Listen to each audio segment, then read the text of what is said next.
when I stopped by Okoye Shea to meet you, my wife was with me, and you were flirting with her. Herb, you were flirting with my wife. And she loved it. She loved your socks. And we were on the drive home, and I said, I think I just lost you to Herb. Yeah. And she goes, well, you're not throwing out the first pitch. Herb is. Yes. I said, okay. Okay. And when I did meet you, you were just getting ready to go to a Diamondbacks game and throw out the first pitch. Right. How did that go? They went just fine. And what did you throw? A fastball, a curve? No, actually, I threw the ball underhanded because I had surgery, cancer surgery on the head. Okay. I was a soccer official, and I was never allowed to wear a hat.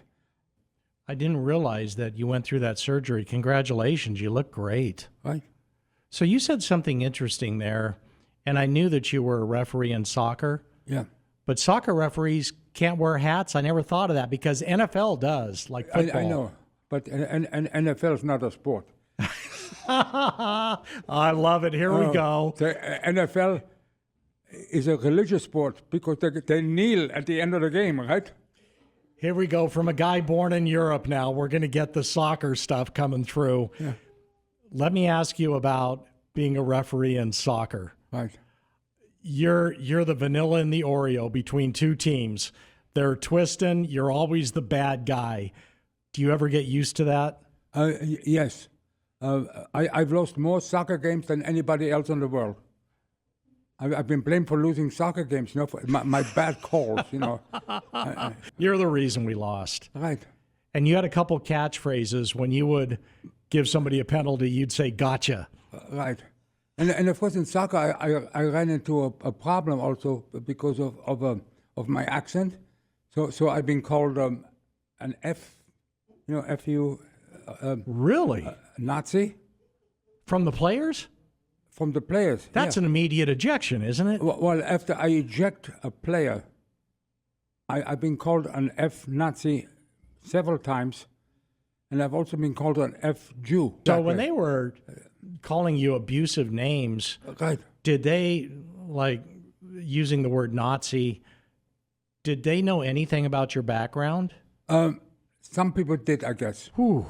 That's completely out of bounds. You're in the media a lot. You've done TED Talks. You've been interviewed by so many people. Right. In the Holocaust Museum. Right. I mean, people know Herb Marx. Right. So because I've been in the public eye quite a bit. I am the only soccer referee who ejected a head of state. I do not know if you know this, but I ejected a president. I ejected President George Bush, the father who passed away. George H. Bush. That's right. I ejected him in March of 1989. Well, he was president then. I was ready to start a game between Cheyenne Mountain and Coronado High School, but when I was told, "Hey, Mr. Referee, don't start the game. The president is coming." So what would you do if you were told right now the president's coming in? You know, yeah. Well, it happened that Bush came down with two people in a black suit, and they said, "Referee, don't start the game." So Bush found out afterwards, he came from Houston, and he stayed at the Broadmoor Hotel, which is something like over here, the Princess or Biltmore Hotel. Right. That's where the fancy hotel. The rich people, the fancy people stay. And he came, Cheyenne Mountain High School was only about a half a mile away. He came to jog, okay? So he walked onto the field, and he went into the center circle, and he lay down and did and for about 5 minutes, and did stretching exercises. So he got up, and he shook hands with me and said, "Good afternoon, Mr. Referee." So I shook hands with him, and then I went in my back pocket, and I should mention the following. Probably would not get away with this today, but I took the record out and I showed him the record. Did he understand it? Yeah, he knew it. Yeah, he played. I found this out later. He played soccer for Yale. He played soccer. He was a goalkeeper for Yale. Okay, I didn't know when that. he went to college. And he told people, "I never got a car before, but I won today." And I reported him I reported him to the Colorado High School Activities Association, which is probably the same thing in Arizona, because then he cannot play for a couple, at least for a couple of games or what have you, and they reported it to the White House, and I in a national convention. I used to belong to NASO, the National Association of Sports Officials, which includes all sports, and we had a convention that summer in San Antonio, and I got a standing ovation from 2,000 people. You ejected a president from a soccer game. From showing the president a red card. Now today, with the problems that we have, if I would put my hands in my back pocket, somebody might have different shot me. Story. But back then it was okay. So I made the news, and I made the TV show. I went home with my wife, and I said to her, "Guess who I recorded today?" She says, "Oh, I saw that, President Bush. It was the TV was there because they followed him where he went." So after you ejected him, he didn't pardon himself? He he could have given himself a pardon. No, well, the Secret Service came and they escorted him off the field, and then somehow they found a couple of people from the truck, and he took them, and they kind of jogged around the field for about a half an hour. But that didn't bother me. I love it. And you refereed most of your life, right? Yes, I refereed for over 50 years, and I quit refereeing at age 80 because I couldn't keep up with the women no more. The women soccer players are just as good as the men in most cases, and the soccer and the women who play soccer, that they cuss more than the men do. So Mia Hamm lived here, yeah, and we went out on a soccer field for a media deal, and I remember how incredible she was. Unbelievable athlete. How did you referee till you're 80 in soccer? Because you're running. Right, I'm running. So how did you do that, Herb? I had to go to the gym all the time, okay? You had to go to the but gym. But even doing that at 80 years old to referee an entire soccer game, that's a big ask. Right, but I was in fairly good shape, and the thing was to used a lot of treadmill and swimming, primarily to get so you could keep up. So the only way to keep up is that, number one, you have to watch a little bit what you eat, and you also have to do exercise by going on the treadmill. That's where you can get so you don't puff all the time. You know what I mean? Sure. Like this. And the staff at Ocoya, you know this, Herb. They love you. You're like the mayor of Ocoya Shea. Everybody loves you, and the staff has to be used to these crazy hours. You mentioned being born in Germany. Yes. Now, we have a lot of viewers that don't know you, Herb. Right. And they can tell by the accent, right? Right. Born in Germany. And I want to go there, and I do want to talk about the Holocaust because you've been so wonderful during your life to share so much and to educate so many. But let's go back to that time, early 1930s. You were born in Germany? Okay, I was born in 1934. Okay, so let's take everybody back real quick. 1934, it was just the ramp-up period getting into Hitler and the Nazis. Right. By 1940, the year you're talking about, the Nazis were in full force, although America wasn't in the war. Right. The Nazis were bombing England, and the Nazi regime was starting to take over Europe. Right. You're 6 years old. Okay, now take me from that point. I'm 6 years old, and my family was taken. The Gestapo came, and they took us into the train station and put us in a cattle car. Okay. You, your mom, me, my mom, my grandma, and 3 aunts. Okay. So the Gestapo comes into your home in Germany, takes you, puts you on a cattle car, right, going to Auschwitz. Right. And the train ride was very bad. We were cramped like sardines, and people were trampling over sick people, like this. And there was no latrine, so it stunk, from all that stuff. and there was no food. The train made a couple stops, and through an opening in the window or door, what have you, they took in a little bit of water and some dry bread. Okay, but to me, I was scared. Okay, that's about all I can say. I was 6 years old. I was never whipped. Put it this way. And it took 2 days, and they took us to a concentration camp called Gurs, G-U-R-S. And Gurs is south of Toulouse in France.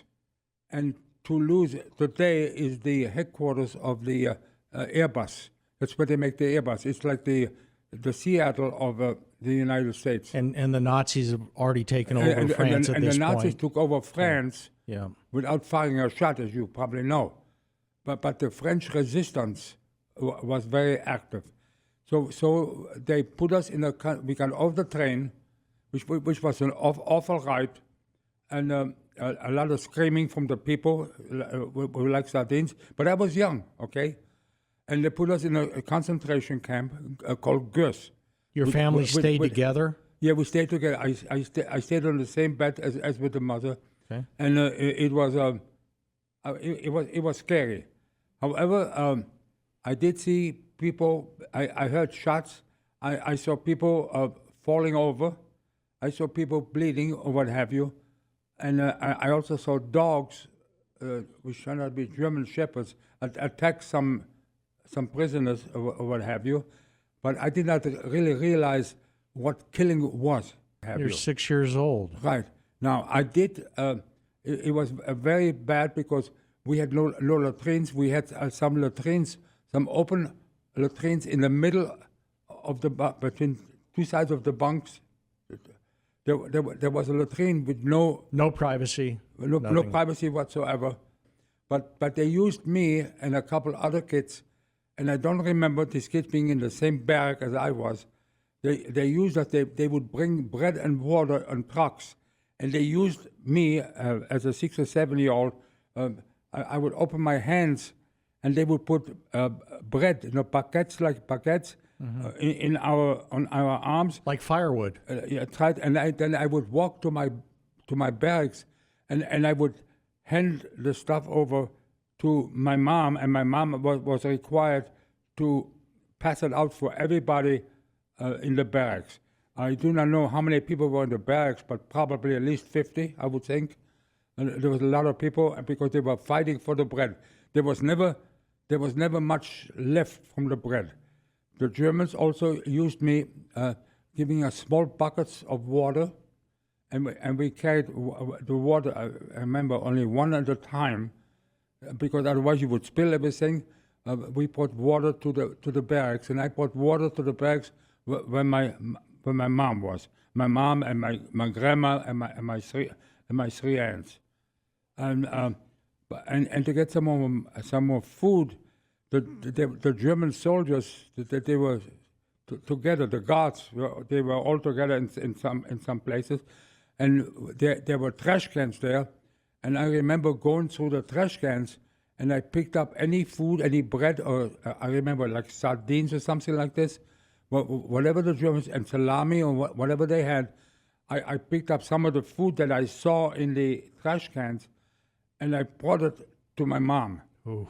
And my mom probably gave it to her mom, or I do not know if they divided it, but I spent a lot of time going through the trash cans. And some of the Germans, I think they didn't stop me, so they must have liked me. Now, I think my mom was also friendly with the German soldiers. I think my mom was very friendly with my German soldiers, if you know what I mean. To benefit the family, probably. Yeah, I'm talking about sex. To benefit the family, probably. I did not know then. And the Germans, after about 6 months over there, they took me out of the concentration camp. And they did so. They put me on the back of like a deuce and a half, and they covered me with how you call it, tarpaulin. And they told me to stay under there because we were going to go outside to a city. So the Germans took me out, and they dropped me off at a place called Chateau Larade, which was a Catholic orphanage. So I went to the Catholic orphanage. And my mom just told me goodbye. She kissed me goodbye, and that was it. My mom knew that they were going to take care of me, okay? So your mom, just to be clear, she sacrificed for you. Exactly. She made those concessions with the soldiers so Right. that you could get out. So the sisters turned me over to the French resistance, and they took me to Lyon, France. And then one night they took me on a hike up the mountain, 2 days on a hike through the Alps, and they dropped me off in Switzerland. It's like The Sound of Music. Exactly. But when I went over to Switzerland, I was scared because the guards in Switzerland, they had a uniform on, okay? And the uniform was not much different from what the Germans had, except they didn't have the Spatiska or what have you. But the Swiss soldiers then, I guess the administration store where they dropped me off, they sent me to near St. Gallen, and they put me in a place called Kinderheim Friedberg. They put me in a Catholic orphanage again. And this was in the German-speaking part of Switzerland. And again, Catholic. So I was basically, I received Catholic instructions, but I didn't know the difference between Jewish or Catholic or what have you. So they found out that I was Jewish, so they transferred me to a place called Institut Asher in Bel-les-Bains. And Bel-les-Bains was a small village west of the Lake Geneva. But Bel-les-Bains was Jewish. So it was over there that I found out that I was Swift. I was a Jewish. I spoke French. So Herb, as a 10-year-old, you weren't educated Jewish or Catholic. You're being transferred from one place to another and one Right. country to another and an orphanage to another and political groups one to the other. As a 10-year-old kid, you have no idea and why like I you're said, going anywhere. And like I said, I was never mistreated. Okay, the French Jewish place, and then the war ended. Okay, and when the war ended, the International Red Cross came to the orphanage, and I remembered only one thing, that I had an aunt and an uncle in the United States. Okay, so I want to be clear here. The war ends. You remember you have an aunt and an uncle in the United States. In the United States. Take me from there. And at the same time, I was told, now I'm 12 years old, okay? I was told, I was informed that my family had been taken by truck to Auschwitz, that's in Poland, and that they were executed. So I lost the entire family in Auschwitz. So they're telling you what had happened years Right. before. Yeah, but you have to remember this. You didn't know. I didn't know what executed meant. You know, understand. And when you tell a young kid like me they died, I don't remember. Put it this way, I don't remember crying. Okay, but the uncle and the aunt, they contacted me. Okay, and they sent me to the United States, and I came to the United States on 4 August 1946. The United States to me was Empire State, all 100 buildings that are 102 stories high. Americans all being, like in Scottsdale, the Americans are all rich. And nobody goes to work, not necessary. So I got picked up by my uncle. And my first disappointment was that the streets of New York were not paved of gold. And his house where he lived only had 6 stories.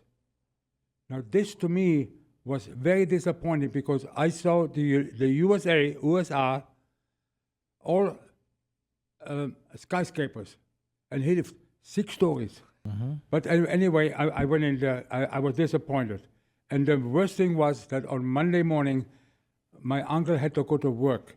I thought that everybody had money grow on trees, if you wish. Interesting. And I'm afraid that there are some countries today, perhaps still, who think the same thing that I did back then. Everybody thinks the Americans are rich and everything is gold over here. It's not. It's nice, but it's not. It's better than anything else, but it's not like this. So I was disappointed. During the 2 weeks I was in New York, okay, my uncle was married too. He was married to a gal from Brooklyn, and she did not speak French. She did not speak German, okay?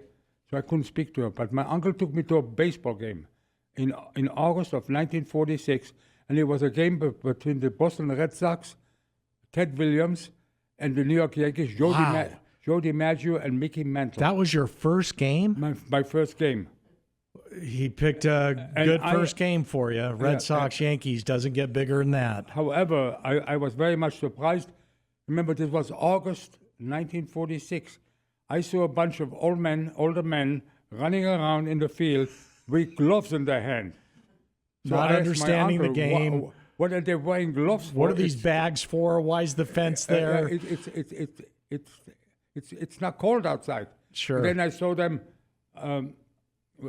trying to catch a small ball, what have you. But anyway, I went to New Jersey, and and then in September I went to school for the first time. At the intermission, they were playing what turns out to be softball, and they gave me a bat. So I saw a stick, hit a ball, and I hit the ball. And everybody starts yelling, "Run, run, run!" And I'm looking like a stupid a-hole. I had no idea what run was. You know. In addition to that, I was very proud of myself when I managed to learn a bit of the language. Did these kids have any inkling, or did they realize what you had been through? I doubt it. I doubt it that if you told me you were in a concentration camp, they probably did not have any idea what a concentration camp was like. You know, so I don't think so. But I also in New Jersey at the time there were a lot of Jewish people, and my uncle was Orthodox, and that was awful. Okay, so they because I was 12, I was getting on 13. I had to go study Hebrew to become bar mitzvah.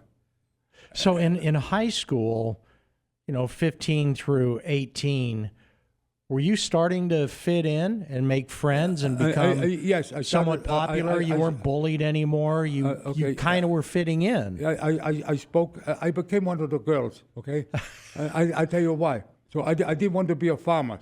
Okay, and I had no money obviously to go to college, and I didn't want to do just nothing. So I took secretarial. Okay, and on my first year, seventh period in high school, I took shorthand, stenography. So I still... Boy, that's an art that nobody knows anymore. I know. Nobody knows shorthand. In those days, Herb, it's really different, that the era that you're talking about, when you're talking about making a decision to go into clerical. There was shorthand, there were typing pools. So I took shorthand on seventh period and typing on the eighth, the same class. So as I went into the seventh period, remember, I see girls coming in. You always had an eye for the girls. You still do. I was the only guy. So I graduated from high school. And then I went to, my uncle wanted me to go become a butcher. I didn't like that. But was your uncle disappointed that you didn't want to do that? Yes. He said I should be there. So I went to college, and I was hoping that I could get a job in the summertime to help pay for that. Back then, the college did not cost $50,000 a year. But then I got my draft notice. So when I was 20 years old... Wait a minute. After all you went through, you got drafted? I got drafted. I got drafted into the Army on 14 October 1954, okay? And I want to thank everybody over here at this radio station because Monday, when I get my retirement pay, I will have received retirement pay from the U.S. Army for 50 years. Would you believe that? Okay. That is now we're talking, Herb. Now I'm happy. Okay. I doubt that you guys are going to get a retirement pay for 50 years. I don't know. Okay. I'm happy now. I'm happy because you deserve that. Yeah. That was after Korea? There was Korean War? Yeah, well, at the end of the Korean War. Okay. Okay. But think how useful you would be in a clerical position in an embassy or as a spy. They did not. That's the United States Army. Okay. I was sent to Germany, to Augsburg, Germany, to defend my own country, and I have in my room, I got a ribbon for German occupation. After everything you went through, they drafted you into the U.S. Army, and then they stationed you back in Germany after all you've been through? Right. I was in Germany, okay? And the American Army apparently was a shortage of interpreters, okay? So when they found out that I knew typing, shorthand for court martials, I took court martials notes. That was before they had these machines. Bilingual. And they figured, oh, Maxi boy, we can use them, okay? Now, in order to become an interpreter, you had to have a top secret security clearance, okay? So, in order to get a top secret security clearance, you had to be an American citizen. So, you know what happened? They took me on a Jeep. I had fatigues on. They took me to the American consulate in Munich, Germany, which was only about an hour away from Augsburg. And they told me at the embassy, a sergeant went with me, and the people told me behind the desk, Private Marx, sign here. So I signed. You know, I did what the army told me. To become an American citizen. I signed, and then he shakes my hand, says, "Congratulations, you're an American citizen." Did you want to be an American citizen? Oh, I had no idea what. I had no idea Just what sign the citizenship here was and naturalization. and sign here and you're an American citizen. Yeah. I'm just trying to put myself in your state of mind. You're back in Germany. You told me earlier in the interview that you remembered your address. Yes. Now, I don't know if you wanted to go back in that time or if that part of Germany where you were living when you were 6 years old is still available, because you mentioned that Germany was now split up into four different areas. But weren't you tempted to? Okay. I got 3 days off and I went to Karlsruhe. That's about a 2.5 hour train ride. And I went to the building where I was born, okay? Now, the first thing about the area was I saw on the bottom, this area is off limits to all military personnel, okay? So that indicates that perhaps it was a red light district, maybe, you know, stuff like this. That's what I thought, you know. It wasn't politically restricted, was it, to where Americans... No, I don't think it was. But I went to the building, I knocked on the door, and a lady opened up. I said, "I'm Herbert Marx." "Oh, you're Herbert? Are you Selma's son?" I said, "Yes, Selma is my mother's name."